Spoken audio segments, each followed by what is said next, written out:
नमस्कार, स्वागत है आप सभी विद्यार्थियों का आपके अपने यूट्यूब प्लेटफॉर्म उदय एजुकेशन और उदय स्टडी क्लासेज में। विद्यार्थियों से बात करेंगे कक्षा 9 के अर्धवार्षिक परीक्षा की दृष्टि से इम्पोर्टेंट सामाजिक विज्ञान के पेपर के बारे में, जो कि आपके आने वाले अर्धवार्षिक परीक्षा की दृष्टि से काफ़ी इंपॉर्टेंट रहने वाला है और आप सभी विद्यार्थियों के लिए वरदान साबित होने वाला है। तो आप सभी से निवेदन रहेगा, वीडियो को अंत तक देखिएगा, वीडियो को लाइक कर दीजिएगा।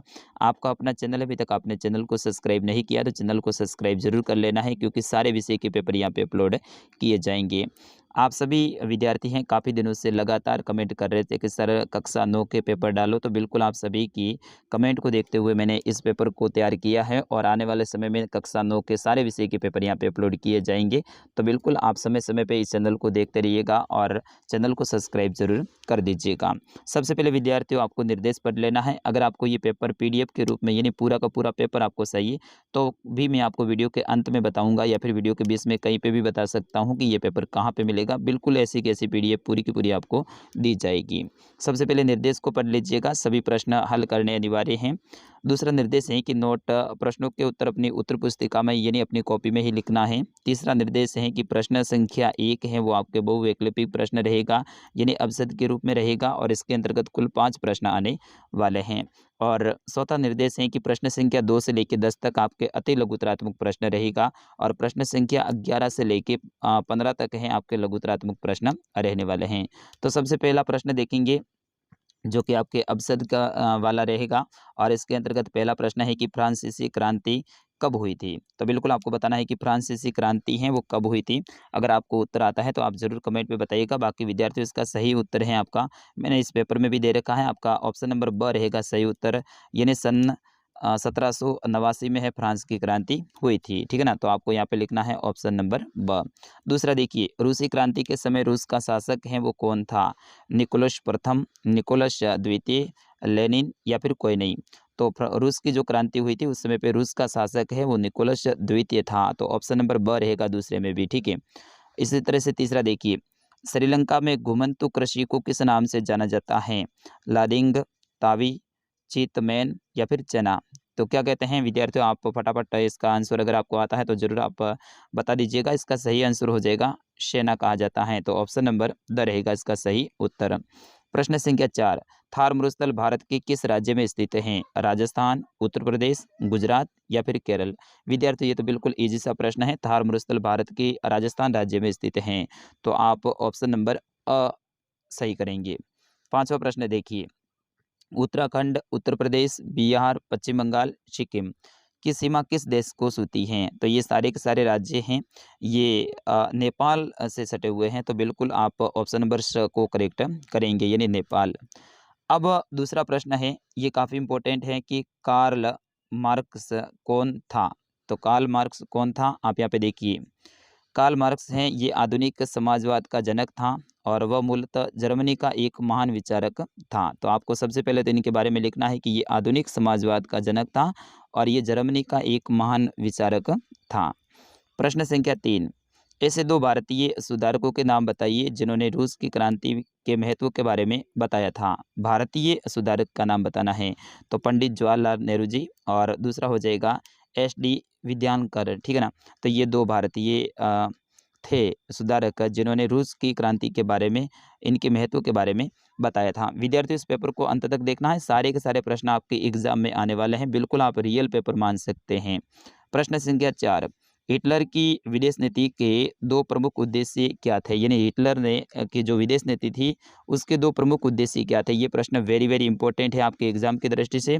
तो पहला उद्देश्य यहाँ पे लिखोगे जर्मनी को विश्व की महाशक्ति बनाना और दूसरा आप यहाँ पे लिखोगे विस्तारवादी नीति में विश्वास। ठीक है ना, तो ये हिटलर की 2 नीति थी जो कि विदेश नीति थी और यही उनका प्रमुख उद्देश्य भी था। प्रश्न संख्या 5, हिटलर ने पहली नाज़ी सरकार का गठन है वो कब किया था? तो हिटलर ने पहली नाज़ी सरकार का गठन है वो 30 जनवरी सन 1933 में किया था। ठीक है ना। प्रश्न संख्या 6 काफ़ी इंपॉर्टेंट है, दक्षिण भारत के किन्हीं 2 सरवाह समुदाय का नाम बताइए। तो दक्षिण भारत के किन्हीं 2 सरवाह समुदाय की बात करें दक्षिण भारत की, तो एक तो हो जाएगा आपका कुरुबा और दूसरा हो जाएगा गोल्ला। आपने सर ने जब किताब पढ़ाई उस समय भी इनको पढ़ा होगा।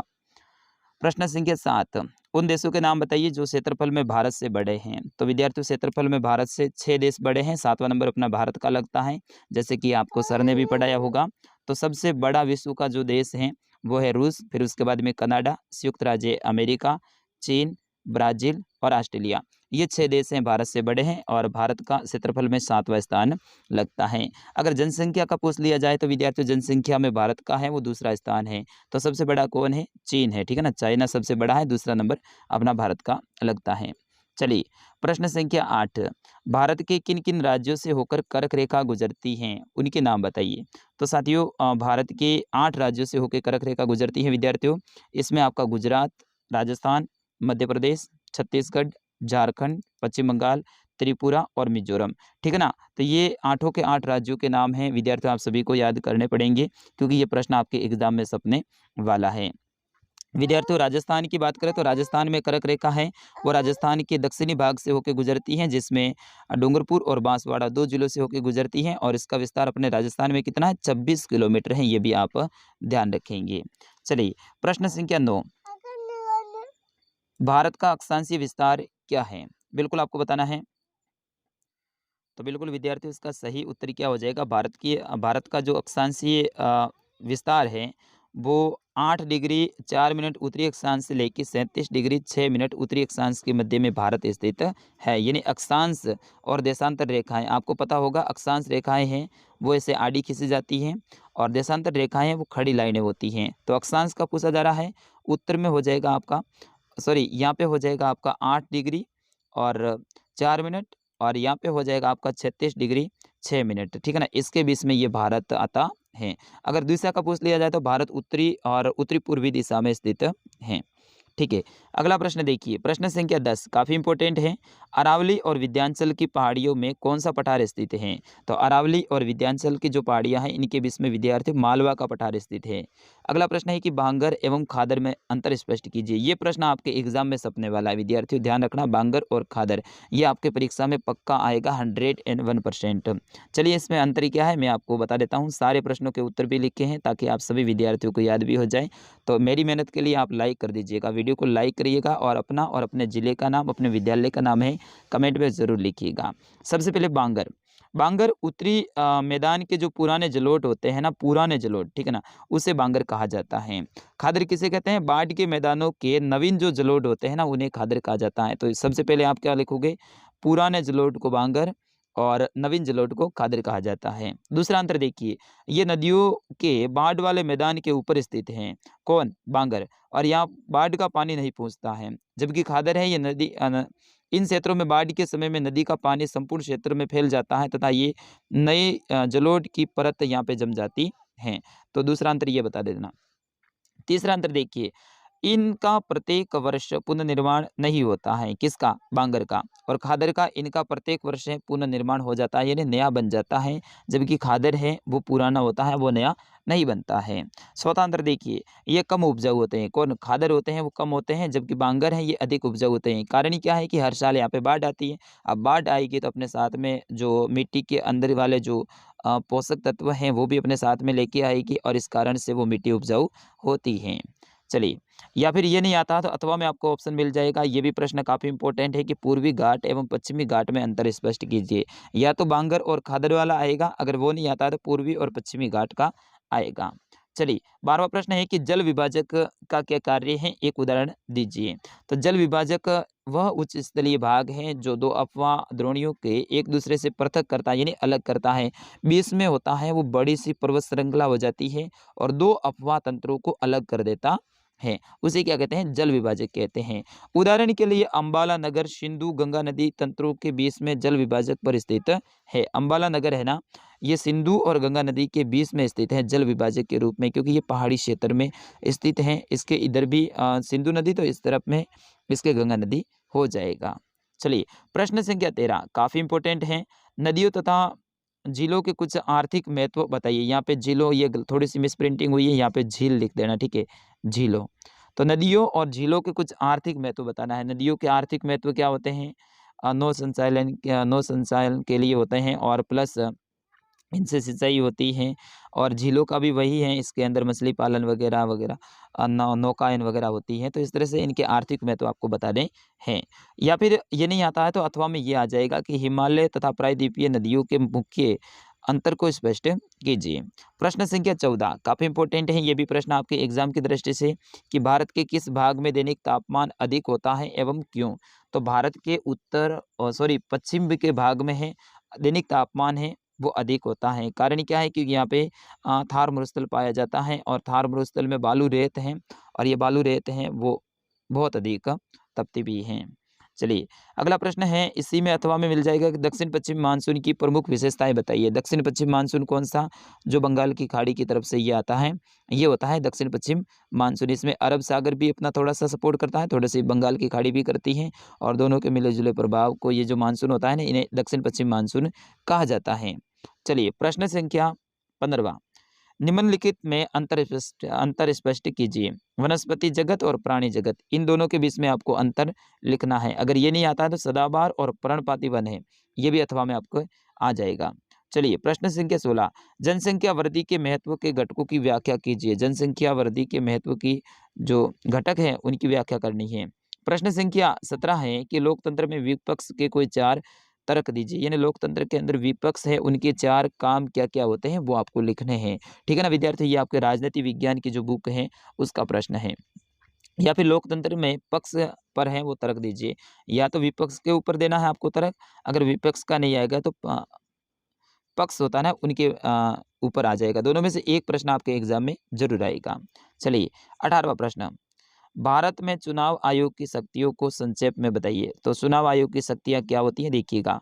चुनाव आयोग है वो चुनाव की अधिसूचना जारी करने से लेकर चुनावी परिणाम के आने तक प्रत्येक पहलू की देखरेख एवं गतिविधियों पर प्रभावी नियंत्रण रखने का कार्य करता है। पहली बात तो है कि भाई चुनाव की अधिसूचना वो जारी करता है, वहाँ से लेके चुनाव कैसे करवाने हैं, उसके बाद में किस किस को अधिकारी रखना है, फिर उसके बाद में कहाँ पे कौन सा बूथ बनाना है, वहाँ से लेके ठेठ जो अपना लास्ट में आता है परिणाम, वहाँ तक की पूरी जिम्मेदारी है वो चुनाव आयोग की होती है। दूसरा क्या है इनका काम, कि यह आदर्श चुनाव संहिता, यानी अपन इसको कह सकते हैं आदर्श आचार चुनाव संहिता लागू करता है। इसका उल्लंघन करने वाले उम्मीदवार और पार्टियों को सजा भी देता है। आदर्श आचार संहिता जब लागू हो जाती है फिर उसका जो उल्लंघन करते हैं उसमें उम्मीदवार यानी जो वोटों में खड़े होते हैं वो, और जो उनकी पार्टी है उनको भी सजा देती है। कौन? चुनाव आयोग। अगला देखिए, चुनाव के दौरान चुनाव आयोग सरकार को कुछ दिशा निर्देश का पालन करने का आदेश भी देता है। इनमें सरकार द्वारा चुनाव जीतने के लिए चुनाव में कर्मचारी मशीनरी का दुरुपयोग रोकना और अधिकारियों का स्थानांतरण करना भी सम्मिलित है। ये सारी की सारी व्यवस्थाएं चुनाव आयोग हैं वो सरकार को आदेश देते हैं, सरकार उसमें काम करती है। चुनाव कार्य हेतु लगाए गए अधिकारी और चुनाव कर्मचारियों पर सरकार का नियंत्रण न होकर चुनाव आयोग का नियंत्रण होता है। अगला प्रश्न है आपका 19वां कि फ्रांस में क्रांति की शुरुआत किन परिस्थितियों में हुई थी। ये है ना वेरी वेरी इंपॉर्टेंट प्रश्न है और बड़ा उत्तर है इसका। 20वां प्रश्न है कि रूस के सामाजिक आर्थिक और राजनीतिक हालात सन 1905 से पहले कैसे थे। और लास्ट एंड इम्पोर्टेंट ये प्रश्न है कि वाइमर गणराज्य के सामने क्या समस्याएं थी। तो ये सारे के सारे प्रश्न हैं आपके एग्जाम की दृष्टि से वेरी वेरी इंपॉर्टेंट हैं। सभी विद्यार्थियों ने पेपर को अंत तक देखा है तो आप सभी इन प्रश्नों को याद करके जाइएगा। ऐसा ही पेपर आपके एग्जाम में आने वाला है और बिल्कुल आपको डरना नहीं है और अच्छे से अच्छा परिणाम लेके आना है। बिल्कुल मैं हमेशा आपके लिए आपके साथ में रहूँगा। अगला किस विषय का पेपर चाहिए आप कमेंट में ज़रूर बताइएगा। और हाँ, मैंने कहा था कि ये पेपर की पीडीएफ आपको मिलेगी। बिल्कुल अब बता देता हूँ ये पीडीएफ आपको कहाँ पे मिलेगी, हमारी वेबसाइट पे मिलेगी। वेबसाइट कौन सी है? www.udaystudy.com। ठीक है ना, ये हमारी वेबसाइट है udaystudy.com, नीचे नाम भी दे रखा है। इसी के ऊपर आपको जाना है, गूगल में जाके सर्च कीजिए। वीडियो के डिस्क्रिप्शन में लिंक मैंने दे रखी है, वहाँ पे आपको राजस्थान जीके का या फिर लेटेस्ट पोस्ट का एक ऑप्शन मिलेगा, उसके ऊपर क्लिक करना है और उसके अंदर कक्षा 9 सामाजिक विज्ञान पेपर पीडीएफ ऐसा लिखा हुआ आएगा, उसके ऊपर आपको क्लिक करना है। वहाँ पे एक डाउनलोड का ऑप्शन आएगा, उसके ऊपर क्लिक कर दीजिएगा और सीधा ये पूरा का पूरा पेपर है आपके फ़ोन में सेव हो जाएगा, यानी डाउनलोड हो जाएगा। आराम से आप पढ़ लीजिएगा, इन प्रश्नों को याद कर लीजिएगा।